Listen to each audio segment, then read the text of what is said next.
Hello sa aking mga kabani! Ayan, kumusta po kayo? Ang video na ito ay papakita ko sa inyo kung paano magputol ng steel matting na bakal. Ayan, napakasimple lang. Medyo madali pag sa mga lalaki. So, samahan nyo ko.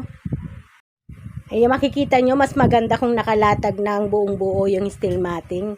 At para masukat na rin ang saktong-sakto sa sukat na gusto nyong pagputol. Kung ilan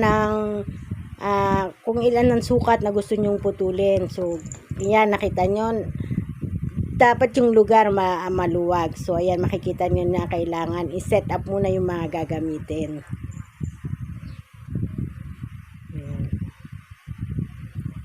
Tapos maghanda tayo ng grinder, ganyan.